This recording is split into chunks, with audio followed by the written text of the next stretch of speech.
Stogie. We're done. Yes. Texting. Hey. How are you folks? Segment 2 on a frigid Man Up Monday.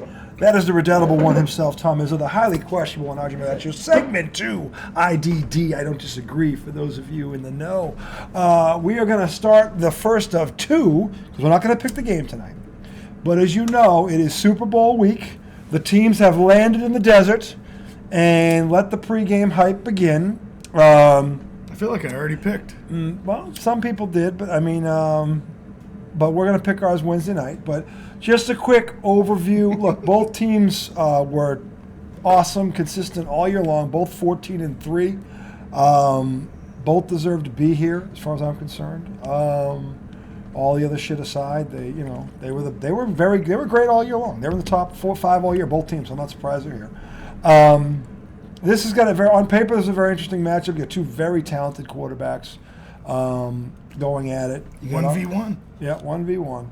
And these games, as he will tell you from experience, these games are often won in the trenches. The biggest advantage that I think everybody sees is the interior line of the offensive line against the Chiefs' defensive line. And that's with this Smith character on the line, as good as he's been. And vice versa. Yeah. And their defensive line against KC's line. Yeah. That they have the trench advantage. They have the trench advantage on both sides. And this is why the people that know football are all picking Philadelphia, because when the Patriots won 3 out of 4, they had the interior, the line, both sides. They beat you. They beat you up, by the way. And then you throw Brady on top of it. But these guys, Philly has that type of a line on both ends, okay? Yeah. And that is it's a glaring advantage, okay? The only way KC wins is if Patrick Mahomes plays like the $45 million man. Well, and I think he can have a great game and they can still lose. Because at the end of the day, I don't think Kansas City's defense can stop Philly. But I'm not talking about him having a great game. I'm talking about him like winning the fucking game. Well, the only way I see them winning is if Philly turns the ball over. Because if Philly don't turn the ball over, I don't see how Kansas City can stop them. I do believe Philly doesn't. Dude, Jalen Hurts never throws a pick. He doesn't have to. Yeah. They run for 200 yards a game, for Christ's sake. And he doesn't drop the ball. He doesn't drop the ball. And when he does throw, because their running game is so good, the play action, these guys are open, and these two receivers are good on top of it. A.J. Brown and in their run game, Smith. They never get hit. No, because that run pass option freezes. Right. It freezes the second level, and because Hurts is a threat to run. You got to worry about 3 running backs. And the O-line just clears. And they clear out, and they're hitting guys that are trying to read, and they're not. It's just like, and their O-line is incredible on top of it. So to me, that is the interior lines are. It's not close. It's really not close. And so I think the only chance that I just knocked over. I think the only chance that Kansas City has is they've got they got at least 2 turnovers. If they don't get 2 turnovers, I don't see how they stop this team. Philly can get to Mahomes. I'd be shocked if they got 2 turnovers. Philly has ball hawks in the secondary. They will make him dink and dunk his way down the field, and that front 4 of Philly is very good. Can you dink and dunk against them? Because they seem fast. This is where I think the cheat is going to hurt them, not having him, because they don't have a guy that can get open in space like that. Well, actually, that's not true. But they're running back. He can, but he's not the cheetah. He can do it, but he's not the cheetah. If you had him and the cheetah together, then you'd have a problem. If you're Philly, because honestly, I don't think they could guard either one. I don't know that McKinnon can get away from them. Can he? I don't know that he can either. We're going to find out. But I'll tell you now, if he can't, this won't even be close, because Philly's going to take Travis Kelce out of the game. They are not going to let Travis Kelce beat them. And they have the linebackers to do it. And they have the linebackers to do it. Okay? Much like San Fran would have had. But I think Philly's front 4, the offensive line is just, that Philly offensive line is one of the best I've seen in recent memory. They're that good. And I don't see, if they're able to run this ball, and if they're averaging 4 yards a carry or more, which I think they're going to, Casey's got a problem. They got a real problem. Because they can literally, once you get to 2nd and 5, or if that's where you live, 2nd and 5, 2nd and 4, you can do whatever you want out of that down. You can. So, and they've got 2 very good receivers on the outside on top of it. And the other thing about Philly is, if they're in 3rd and short, 4th and short, they'll go for it. They just go for it. It doesn't matter where they are. Nope. And they get 4th and 1, you can't stop them. No, because their line is that good.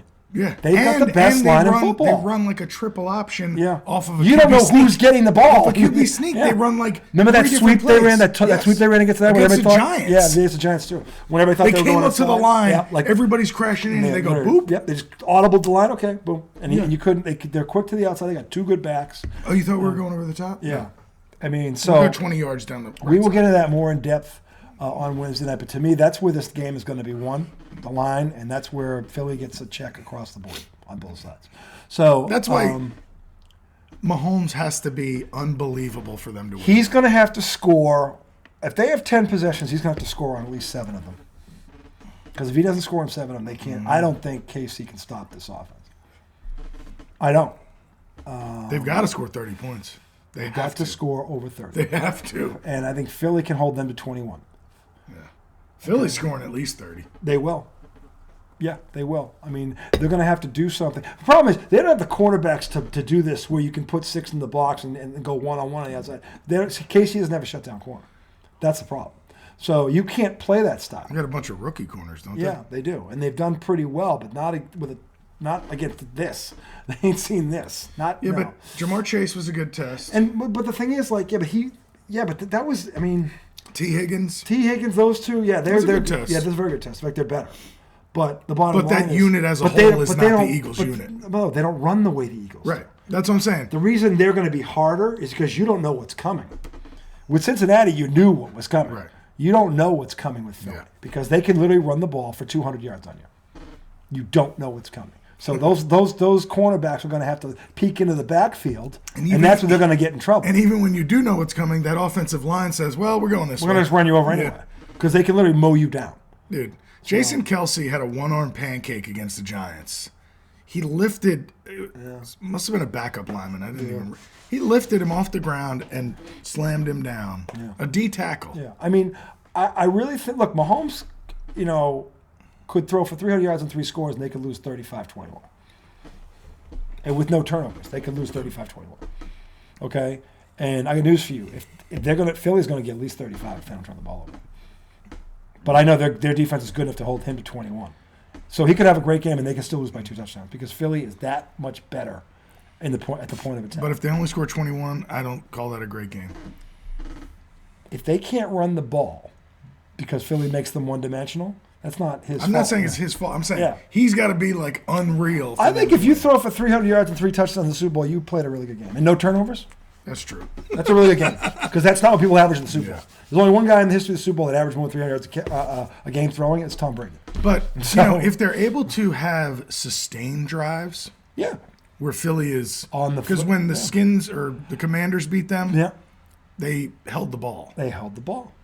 But the Commanders have a better running game. They don't have the run game. Yeah. But maybe with McKinnon and shorter passes, you're gonna have to do a Patriot death by 1,000 paper cut offense like they did against Seattle in the Super Bowl, where literally 14, 16 play drives just wore them down.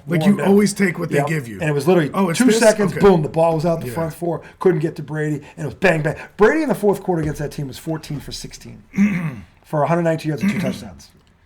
Mahomes is going to have to do something like that. Well, because with that line, you cannot hold the ball. You're going to get killed. You'll get killed. And they showed that against the Niners. Yeah. If the Niners had a healthy quarterback the whole game, the Niners could have won been a different story. Totally different story.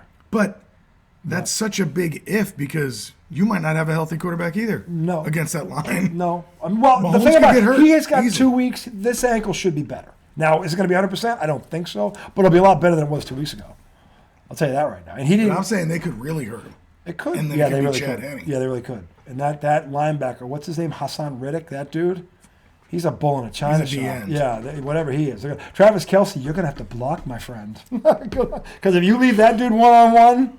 Brandon Graham behind them. Yeah, you leave that dude one-on-one, you are ringing the dinner bell. And look, Andy Reid's a very good offensive coach. I got to believe he's going to at least chip this son of a bitch. He's got to. With either Kelsey or a fullback or something. He can't leave that dude. Don't do what Shanahan did. Don't do what Shanahan did. That was for everything Shanahan proves he doesn't know shit. That was bad. That was awful. You can't leave that dude one-on-one. And he didn't just wake up and this guy was this good all year.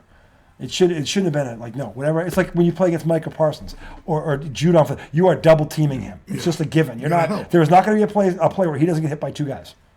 That's what you do with it. That's the only way to go against a guy like that. You hit him with 2 men on every fucking play. It's that simple. And that didn't happen at all. So I got to believe Andy Reid is not going to be that stupid, because if he does, it'll be over in the first quarter. Well, they're saying the tackle on that side has given up like 9 sacks this year. Then he's got a chip.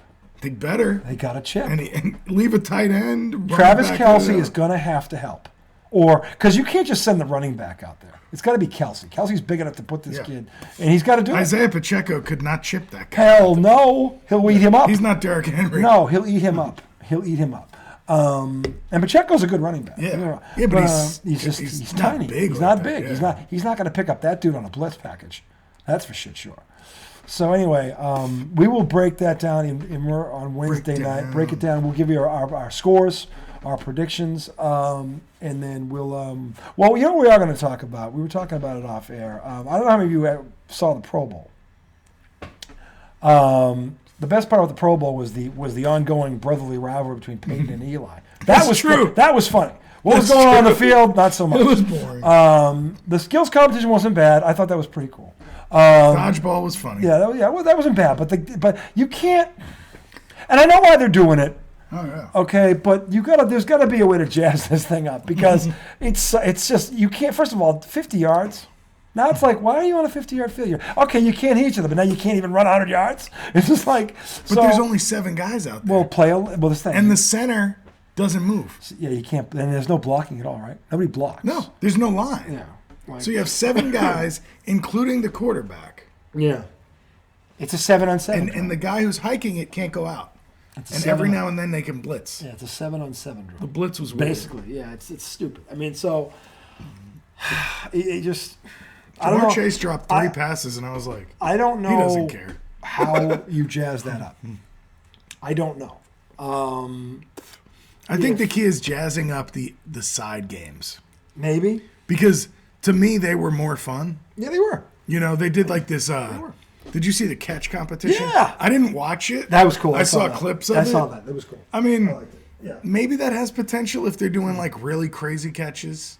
Not that it could ever be the dunk contest or the home run derby. No, but you can do some pretty cool stuff when they bounce off a trampoline. That's what I'm saying. Yeah, you can do some crazy stuff. Yeah, you can have some fun with that. As long as there's a safe landing spot. You know, a soft landing spot. Dodgeball was funny. Yeah. I felt. Yeah. So that could, I don't know. They did the golf drive. I thought was boring. Yeah, did you see that? Yeah. I mean, they were in the desert. They were going to do. Dan Orlovsky was saying, "I loved it," and I was like, "It was boring. It's terrible." You get to see them have bad, awkward swings, most of them. And the only thing you came away with from that is these guys can't golf. Well, there's like 2 or 3 of them that could hit the shit. There's a couple. Yeah, like the quarterbacks. The guy who won. Yeah. I think he was a defensive player. Really? He knocked the ball 320 yards, boom, right on down the line? center of the fairway. That's pretty cool. Yeah. But he was the one guy who could do that. Everybody else was slicing. Well, there was another guy that did 316. That's what I'm saying. Yeah. There was a few that you could see that skill. Some of the dudes were just up there swinging like Happy Gilmore. Yeah. Which is what I do. I'm not. No, I'm not judging, but it's like they're football players. I mean, it's just not entertaining. It's not entertaining. To see a guy swing. What if they had a pickleball tournament? That would be fun. That would be fun. That'd be kind of They should do that next year. That'd be kind of funny. But somebody might get hurt.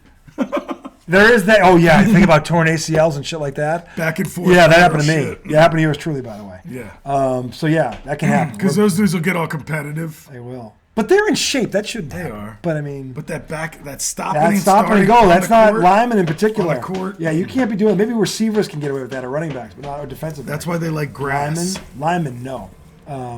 But, yeah, maybe that next year, something like that. Or on grass, maybe. Can you play pickleball on grass? Yeah, you could, technically, right? No, I wouldn't bounce. But a tennis ball would. Yeah, but that's not pickleball. That's true. You can hit it a lot. It's tennis. I mean, I guess, like, how hard is the grass at, like, Wimbledon? That's grass court, isn't it? It's grass court. That's the most famous grass court in the world. But, like, would a wiffle ball bounce up on that? Is it that smooth and hard?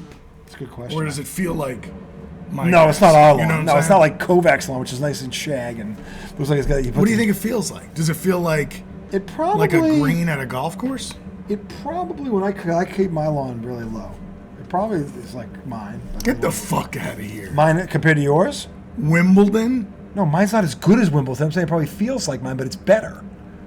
You think Wimbledon feels like your Rudy ass yard? No. I'm saying because it's low to the ground. It's like it's harder than soft. Is what I'm trying to say.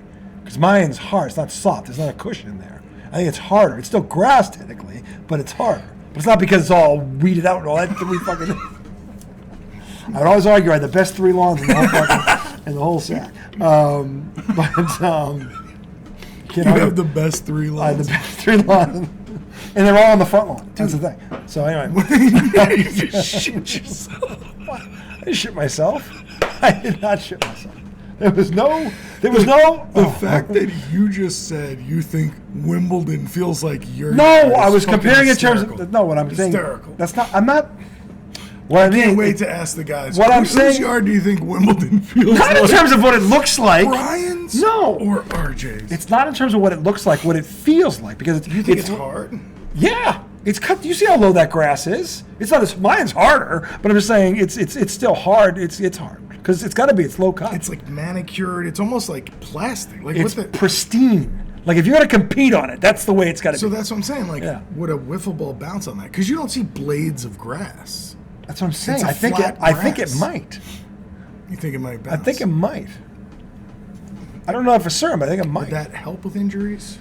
Well, it's a softer surface still, even though it's harder. It's still softer than like. You shouldn't pop your knee on. No, it, it's right? still softer than that shit. I mean, yeah. So I mean, we're going down the rabbit hole. We really are.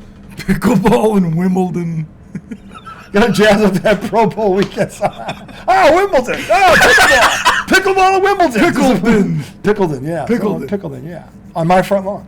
Yeah, I mean, you gotta see right here. Here. Folks, it's if awful. Wimbledon is ever unavailable, we're coming here. We got RJ's front. We're gonna have tea and scrumpets and side yard. Or was it strawberries? And what do they do? What's that dessert or that breakfast they have on? It's like strawberries and something like some kind of bunge cake or something. Really? Yeah, and they do it with tea. It's like one of the. It's a Wimbledon tradition. I forget. It's got a name for it. I can't remember. I don't know. But anyway, we'll do that. Never been into Wimbledon. I loved Wimbledon. I did. Wimbledon. Anna Kournikova. A tournament unlike any other. Steffi Graf. Steffi Graf was wonderful. A tradition unlike any other. Is that the Masters? That's the Masters. Wimbledon. You know what they do? A tradition unlike any other. DJ, if you ever watch, I wanted to ask DJ's opinion on this because they're doing the previews for the Masters now, and because it's in Georgia, Augusta, they're playing that old song, Georgia, Georgia. It's a song. You mean Ray Charles? Yeah, Georgia on my mind. They're playing. I was like, I want to see if DJ like that. I think it's pretty cool. I like it, dude. That's an iconic song. I know, but it's perfect for some reason it really works with the golf. Okay, well, it's in Georgia. I know, but you don't usually equate Ray Charles to golf because he can't see. Like, how's he hit? You know what I'm saying? No, that's not why it equates. He's talking about the state. No, I know that, but when you think about, and he's old and Southern. Yes, right. And he's also rapping about. It's not a rap. Racist. I mean, singing about racist America. Embrace America. Yeah. Well, and it's laid on top of the PGA. I know. Which is probably. That's what roots in racism. Yeah. There's something. So here's why. Yeah. There's something I just hate inherently about tennis and golf. It's white. No, not that it's white. That it feels sometimes. They're above you. Right. Yeah. True. Maybe that's my own insecurity, but I think it has little something to do with it being kind of elitist sometimes. Golf, talk about a waste of good land. I mean, oh my God. You know what you do with that land? But I mean, that's to your point. It's taken way too seriously. Get out of my way. Right. Well, I hit this little white ball 500 yards down the fairway. Because that's 500 yards you couldn't use for anything else except my arrogance. God forbid you speak while I swing. Oh, my God. Never. Never have I ever. Did you ever hear Robin Williams play on golf? No. Oh, my. This is the funniest take on golf in history. Robin Williams, because the Scots invented golf. So they said his story is how they invented it while they were drinking. Like, no, get a fucking crooked stick. Why would you get a straight stick? Get a crooked stick. And when you swing it, you give them a flag. I want to give you hope. There's a flag there. And then every time you swing, we'll call it a stroke, because every time you swing, you're going to have a fucking stroke with the ball. And then they go, well, how many times do you want to do this? One time? Fuck no! 18 fucking times! Like, oh, it's the greatest fucking... And I don't have the whole thing, but if you get a chance, you got to Google or YouTube Robin Williams golf. You will piss yourself laughing. It is the greatest take ever on golf. And but it's totally like... I'm not a big golf fan. No, I like to play it. It's fun to play, but it's hard to watch. Still. I still can't... I'm talking about playing it. I can play it. It's fun to play. If you don't know, this is why you take it seriously. If you just have fun, it's awesome. Okay, but here's the problem with that. You've got a friend who thinks he's Tiger Woods. No. Everybody's got a friend like that. Well, I mean, my friends are kind of good to the point where they get on my nerves. Exactly. But that's not why I dislike golf. Okay. I dislike golf because throughout my life, I've been able to pick things up easily. Oh, but golf's the one thing you can't pick up easily. Basketball, baseball, ping pong, whatever. You know, shit that's meaningless, I can do pretty well. Meaningless shit, I'm an ace at. Right. So with golf, every now and then I hit like a perfect drive, and it's the farthest drive of the day. I outdrive everybody, and I go, shit, like I'm decent. And then I suck for the rest of the day, and I'm like, fuck you, golf. Fuck you for making me think I could be good. You know why golf is with so hard? With such little practice. You know why golf is so hard? It's real simple. You can have the perfect swing. Once that ball gains altitude, it's out of your hands. It's all out of your hands. All it takes is one breeze. Boom. And then goes 20 yards that way. Boom. 20 yards that way. No. Boom. Yeah. If you have the perfect swing every time, I'm telling you, you're going to be better most times. The best golfers in the world have hit the ball perfectly in the fucking. They didn't get anywhere near where it was going to go. We're supposed to go because of the elements. I disagree with that. You've seen it too many times. No, people mishit shit. No, I'm saying when they have the perfect swing, though, they can still. When you have the perfect swing, 8 times out of 10, it's going to go. No, it's not near where you're. Yes. No, I'd say when you're the perfect swing, it's more like 5 to 6. No way. Not 8. No way. Not 8. 8. You're telling me wind has effects? It's a little white ball. Dude. It doesn't take much to blow it off course. They cancel the bitch. They did it on Saturday. When they cancel a golf tournament? At the Pro-Am or whatever this weekend. They shut it down and restarted Sunday because it was too windy. It was too I told you that. You can't talk while it's fucking... While anybody's playing. First of all, the grass has to grow in silence. Right. God forbid you wake the grass. Can you shout Tom trying to watch the grass grow? Don't wake the grass. Don't wake the grass. Right. And if I'm coming back this way and you fart, God damn it, stick a cork in that ass. That would really throw you off. Somebody busts ass. I would do. You imagine if somebody throws a wet one. You're like, all of a sudden you go into your backswing, all of a sudden like you're trying to swing through.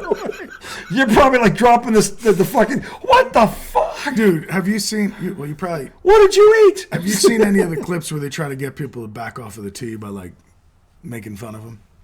I have not. So, like on social media, they'll post clips where I'm sure they're out a guy walks up to the tee, right, and his friends, or there's also groups that like do it, like as a group. They go to golf courses just to irritate, and they just like talk shit. But people know them now, and they go, okay, yeah, you can do it to us. You know? Oh, okay. So the whole time you're like, you look like you're dressed as a pimp from the 70s mixed with Doogie Howser. Like, they just say random shit. Random stuff. And, like, eventually people will back off the tee because they laugh, you know? Yeah. It's kind of funny. Yeah. Kind of like Ray, our boy, Will Ferrell.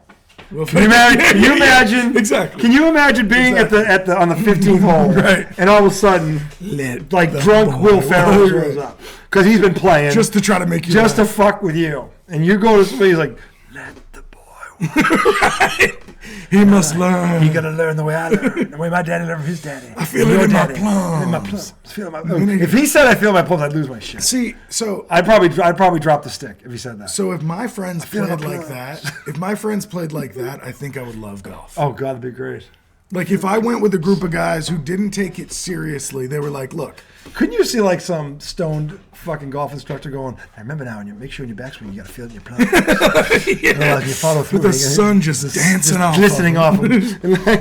Dancing off him. But like, so I think I would enjoy that more because like you don't feel like you have to do well. No, but that's how I enjoy it. And I'm fortunate, and then whenever I've gone out with people, that's how they are. Yeah. Now, do I have those friends? Yes, I have a brother like this. Pete? No, Mark. Mark He's has a golfer? Mark has these tees that have like, it's like the top of it is like a hair, and you put the ball in, it bounces on the hair, and you swing it like a brush you like to shave your face. It's like a deal like that. Yeah. These fairy freaking tees. Like, what the hell is that? What Would you rate Tinkerbell's? What are they? It's like it's a tee, but it's propped up, and it's like it looks like hair. And you put the ball on, like it's a circle of it, and it stays there, but it's like almost like suspended in him. It's like Seriously? this bushel of a circular hair, and I'm It's looking like a at Harry Potter tee? something weird like that, and I'm just like, you look like, would you rate Tinkerbell's fucking green room? Like, what the fuck is this shit? What are you gonna tee like that? And we would make fun of him for like, what the fuck is that thing? And he's that dude, but he's a really good golfer too. good. He's actually really good because honestly, to have a tee like that, you have to be really good. So what do you consider good for an average Joe? I'd say Like 90? I'd say between 85 and 100, you're good. If you're under 100, 85 to 100. If you're under 85, you're pretty. I think I'm under 185. Yeah. I am too, but that's just for the first hole. But I could have done 175 on the second. I'm curious to see what you would golf like. Actually, Did you golf? Dude, did you play baseball growing up or no? I did. You did. Okay. Yeah, I was good at baseball. So then you probably have some nice drives in golf. No, but that's the one. Right. You get that one every like 8 holes where you hit like that. Yeah, and your short game's awful. No, actually, my short game is good. It's the middle game that's atrocious. The irons? I'm from the pitching wedge in, I can putt. I'm good there, but I have to get there. So you can drive. I can drive. And you can putt. But my middle game's terrible. Irons. I can't play suck? anything. I suck at it.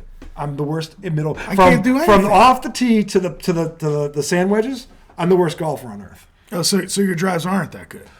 If they are, but again, I hit like one every 5 holes. I hit a good. And even when you do, if you have to pull my the middle, iron out, it fucks it all up. Okay. It fucks it all up. So anyway, the bottom line. We could have fun. We did. Oh, we'd have a ball. Like you're shooting like 120. We should. No, worse. Okay, good. Worse. No, my buddy Ian and I. We should do this. Ian, you remember this? We went golfing, and we took it was me and our buddy Vance.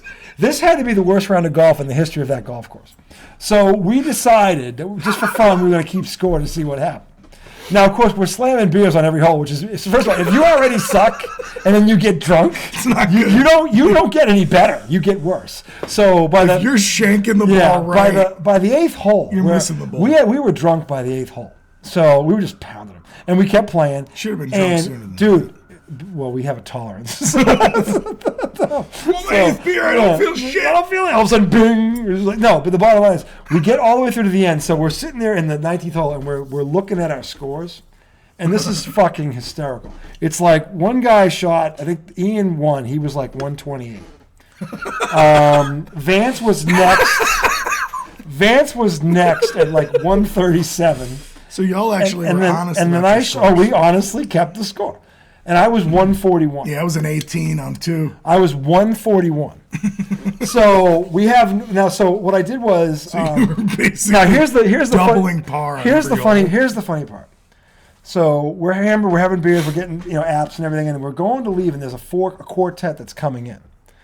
So we left they were going to get beers at the bar, and they were going to take our table. So my buddy Vance had left the scorecard on the table. So I said, wait a minute, give me that pen. So I went back, and said, shh, and they're buying beers at the bar. So I erased all 3 of our names, and I wrote Stitch Jones, Smokehouse Brown, and Slice Mulligan. But our names by the scores. So I put it underneath the thing so they wouldn't see it right away. So they sit down and I go, watch this. So they're sitting down, their back is to us. There's one guy facing this way, the TV's over here. So all of a sudden, they're talking, they're shitting up, and the guy looks down, he goes to throw something. Now, he gets up, but he's going to go throw this out, and as he's doing, he looks down, he does one of these. Smokehouse Jones! He's standing up, and then he goes, holy shit. And they're like, what? I'm like, look at this. Look at this. And they're laughing like, who the fuck is Stitch Jones? I'm like, 128. Like this can't be real. These are made up scores. This isn't real. Stitch Jones was better than that. There's nobody. Who the Smokehouse Brown? Slice Mulligan was a scratch golfer. Slice Mulligan. And they're like, they're dying. Like, there's no way these are real. These can't be real. And the scores are real. So you were watching this from afar? They were fucking dying. They were like, so you guys are like over in the corner just watching. Yeah. It was hysterical. It was fucking hysterical. Because they were dying. They're like, Smokehouse Brown. So look, now that you share a golf memory of your own, I think I'm starting to understand why I don't like golf. Why? It's made me think back to my childhood with golf. So my dad was never a big golfer. Okay. As I started getting older, I don't know, maybe high school. Yeah. He started to play a little more. Okay. No, it was before that. Yeah. I don't know. Late middle school, early high school. Yeah. But I remember I used to go with my dad, one of his best friends, and his best friend's son, Jeff. So we go my dad and Jeff and his dad. Yeah. Jeff, unfortunately, has passed. Oh, I'm sorry to hear that. But he was younger than me. But we used to have a ball. But we were always followed around by marshals. And like, you know, they would, if we parked too close to the green, I don't know where y'all boys are used to playing at. Around here, we keep them 30 yards from the green. Oh, those dudes. And I was like, was this Bushwood and fucking Caddy? Yeah, dude. Judge Smale's gonna come out fucking. And it was at the shittiest. Balding, there's a new Audi in my spot. Have it towed away. Dude, it was the shittiest golf course you could imagine. Yeah, it was no Bushwood. Leaves and sticks all over the fairways. It was you could hit a ball right down the fairway and lose it because it was a hack course. It was a hackney course. And this guy's pulling up on us. Yeah. Telling us we're too close to the greens. Like he's at Brayburn in Waltham. Like we're some kind of trash. I'm sorry, Brayburn in Brookline. This dude's a piece of trash. Yeah. 30 yards away from the green. Okay, so then, and my dad wasn't like a golfer. Yeah. You know, he played golf. Yeah. But, so we're leaving, right? And my dad's the type, if he loses his ball in the woods and there's 4 other balls in the woods, he's picking them all up. Yeah. Because he needs extra balls. Absolutely. Right? So no matter where he goes, he's picking up extra balls. Every slice mulligan does that. So, yeah, right. So we're driving out of the place. Yeah. And, well, hold on. Before that, me and Jeff are riding in the golf carts. And that's the best part when you're a kid. Sure. I was 15. Yeah, the golf carts are great. I think Jeff was, maybe he was 13, 12. Yeah. Marshals pull up. Them boys got their learners. I mean, this is literally like some backwoods ass shit. Them boys got their learners. Like, this is Jerry Jones at the rally type shit. You know what I'm saying? Yeah. And I don't know, maybe it's because we were brown.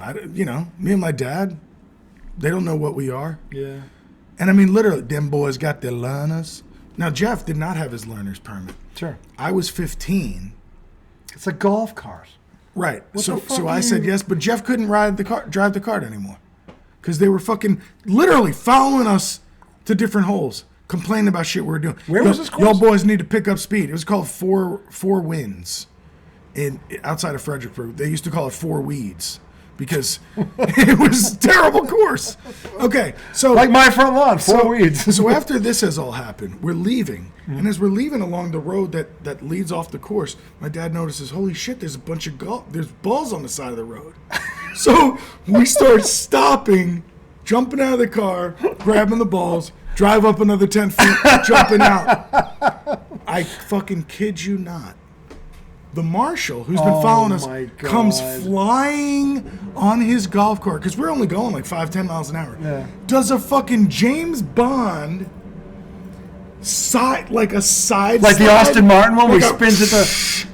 Skids out in front of us. Put the range balls back! Put the range balls back! We didn't realize it. The road we were leaving on the range was the side of the range. Yeah. So every slice on the range ends up in that ditch. This guy fucking put the range balls Vin back. Diesel, Fast and the Furious in front of us. Throw the range, and my dad's like, "Oh shit!" Dare I say, Steve McQueen and Bullet? But it was hilarious because my dad's like, "All right," like we didn't know they were the range balls. The range balls back. We didn't know they were the range balls. You got to learn. So now we're throwing. Like I learned. So now we got to throw the range balls out the window. My God, for this guy to move out of the way and let us leave the course. He was fucking taking him out. Was he in the golf cart? He fucking taken him. Dude, I told you he swerved in front of us. You were in your car though, right? Yes. But this dude flew by us. Your father should have gassed it and fucking hit the back end of it. My dad was an insurance man. Okay? Fuck. He made his bones Geico Insurance. He wouldn't do that. Damn. He knows what could happen. But I give my dad credit because he was just like, oh shit, I didn't know they were the range balls. But this guy's coming after us like we're stealing clubs. These are shitty range balls and to his defense, they had the red. Oh, they were the range. They balls. were the range They were balls. the range balls. You know, but we're stupid. We didn't golf like that. You know, I mean, they were the range balls. The range balls. Yeah. But my God, like. Oh my God. But I think the trauma. You stole driving range I think. balls. Well, we gave him back. Attempted. But here's what I think. I think maybe I have a little trauma from golf experience because we had several like that. Where they would follow us around. You went back to that same course again? No, not that we had similar experiences at other courses. Okay. Where it's almost like that. it's almost like the marshal can see you're not a serious golfer. They can tell. So they fuck with you. Yeah. Like it annoys them. Well, because they have their regulars. The guys that are in like DJ and guys like that. But that's so fucked up. And then you and I show up. But that's fucked up. It's like when somebody who's These not a ain't regular, regulars. if you want to grow a game, that's not what you do. No. If you want an exclusive game where you keep people out, that's what you do. That's an elitist thing. Yeah, but not everybody's like that. Of course not. No, so you can't. Like, dude, I know DJ would take us on the course and in a show us how to heartbeat. fucking play. He wouldn't care. And he's good. He's really good. He's tired. But I think also DJ might not have the patience to play 18 with us after I that. think he'd have a ball. You think so? Oh, dude, you've ever seen him? Well, one thing he said is, as long as you play fast, I don't give a shit. Like, don't spend 20 minutes looking for your slice in the woods, which I never do. Just drop. Right. Just take a drop. Right. Like, I'll glance. Yeah. If I can see it from like there, I'll glance. Yeah. I'm not wasting that much time on a ball. So I think maybe we would be okay with DJ. Yeah, we'd be fine. What do you think about playing with Brian and his brother? How serious do you think they get? Oh my God. Let's just. Are you kidding? Let's just envision. That's like me and my two brothers playing football or basketball or any real sport. Oh, you think it's bad? It's as bad as. You think it's like Jack Nicklaus versus Arnold Palmer? Yep, I do. I totally do. And I wouldn't be surprised at all. I'd be surprised if it was tame. Yeah, but they're probably talking shit on every fucking hole, and then one of them fucks up. They're yelling at themselves first. The brother's busting the guy's chops, and then he's telling him to fuck off. It's like See, I don't. Well, I guess you're right. So if Brian is getting drunk while doing it, you're right. If he is, okay. They're drinking. So then he has fun. I hope he has fun. Because I could also see sober Brian like breaking everything down and being like, well, I'm 180 yards from the pin. Oh, that doesn't mean he still doesn't do that. I'm probably hitting my 4-iron. Yeah. No, but if he's in a good space with the drinks, I think he's probably fun. Yeah. So I mean, no, look, we'll have to ask him. We should definitely do a golf. That would be hysterical. We should bring Brian on. The problem is we'd have to go to a course where there's no one playing behind us because they never get. But see, that's what pains me about golf is like if you actually try to enjoy it, you feel like you're in the way. Yeah, because somebody's behind you going, can we pass? They're practicing for the PGA Tour next year, because they're all fucking. And I hate those people. And here's one thing that always happens in golf. At least one person in the group is usually like more familiar with going to courses. Sure. So they're the person that's always concerned that you're going too slow. Yes. They're like, guys, like DJ. Guys, we got a twosome behind us. We got to come on, pick up the pace. We got a twosome behind us. Let them play through. But play through, man. I'm smoking a joint over here. And then but then you have like 3 other people who are like forgetting to bring their putter to the fucking green. Playing golf stoned would be fucking hysterical. That would be fucking hysterical. But you wouldn't play well. That's the whole With point. drinking, you have a chance to play. No, you don't. You got a slight chance. No, you don't. The second you get shit-faced, it doesn't matter anymore. Well, when I'm bowling, that's not true. And when I'm playing pool, that's not true. Bowling is different. I know, but I'm trying to... First of all, you're not trying to hit it nearly as far. Let me make a false comparison. It's a very false comparison. Okay? What's wrong with that? The further away you have to go, the more sober you have to be. It's that simple. Yeah, that's true. It's true. The further away you get, it's just, you can't. And in golf, of all things, where there are things that you have no control that can be a problem. Okay, so yeah, you can't. I still disagree with the whole... You can have such a perfect swing in I've the weather. seen... My father was an excellent golfer. Okay, I saw this happen multiple times out on the course. But like... Where he would hit but all of a sudden, and it would get up and all of a sudden... Okay, no, what I'm saying, somebody with a perfect swing is going to be good. I'd say it wasn't going to be good. I'm saying the reason golf is so hard to be consistent at is because you can do everything right and that can happen. You have no control. Yeah. And I'm not saying it happens every hole. More often than not, it's a mental error or physical... The best golfers in the world, I'm not talking about them. I get to that. repeat the But swing. like the average Joe, like you have to play 4 times a week just to get good. Yeah. Okay, you have to replicate you that have swing. To. You have to because that's how you get around the other stuff. Do. Yeah, most people can't. That's what I'm saying. If you have the perfect swing, you're fine. No, but I'm just saying I've seen people more oftentimes, not like a fluke. They do everything right, and then something happens to the ball anyway, and it wasn't their fault at all. You're saying more often when a random thing. I'm saying if a random thing happened, the shot couldn't overcome it. Sure. That's all I'm saying. But that's not a high percentage. Most guys, to your point, most people don't play when it's windy out. But if you do, because you're a regular Joe like you and I, it's not too windy. You don't realize till you get on the course. If you're playing, and all of a sudden it's like. Hold up, I have to use the rest of the room. Sorry. No, he's going to use it. I'm sorry. Bathroom break here, boys and girls. It's like the cold is freezing it at it. It's a bathroom break here at IDD. Anyway, so we're talking about golf. I don't know how we got on golf. It's not even golf season yet. Although, it's our fault because the Masters are being previewed now, which I know a lot of our audience probably can watch golf now. I can watch the finals Sunday. I got to that point. I can't watch 4 rounds yet. I've tried, but not yet. And I'm probably sure he probably can't get through a hole unless it's the 18th hole. Because then it's like if he could probably watch if it's like this guy's putting for a tie or for the win. We can watch that the whole thing. But 18, he probably can't do that. In any event, we somehow got on golf when we were supposed to be talking about a little Super Bowl preview. But I think I think right now, as far as football goes, the Eagles got the edge. And I think nobody who's seen that team play would disagree, any of the experts. Doesn't mean that KC can't win, but some things are going to have to happen for KC to win. I mean, the Eagles are going to have to screw up. If the Eagles play, to quote Jalen Hurst, a clean game, it's theirs to lose. So, but in any event, Tom is now back. Them boys got their learners. Anyway, we're gonna close this segment out. Unless you want to add on something or close with something.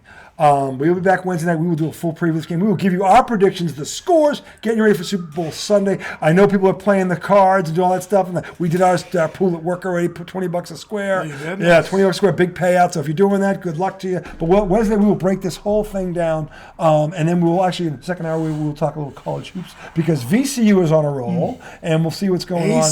Yeah, Adrian Baldwin. Yes. He's a beast. Ball's biggest church payoff. He does. 37 points? Yeah. That was a signature moment. On the road against the other top team in the conference. Yeah. So and the thing is, that conference is a guard-heavy conference. They had like 7. These guys were all studs, and he's one of them. The other thing was he was playing against the guy who was up for top guard in the country. Yeah, and he tooled him. Yeah. Tooled him. Took him to the woodshed. Yeah. So anyway, that's our show for tonight. That is the redoubtable one. Tom Izzo, the highly questionable one. We will see you. We're on a 48-hour break. We'll see you Wednesday. Super Bowl preview night. Until then, boys and girls, remember, like Aaron Rodgers in the playoffs, like Aaron Rodgers against Detroit, when Detroit had nothing to play for. So you want them to be like that?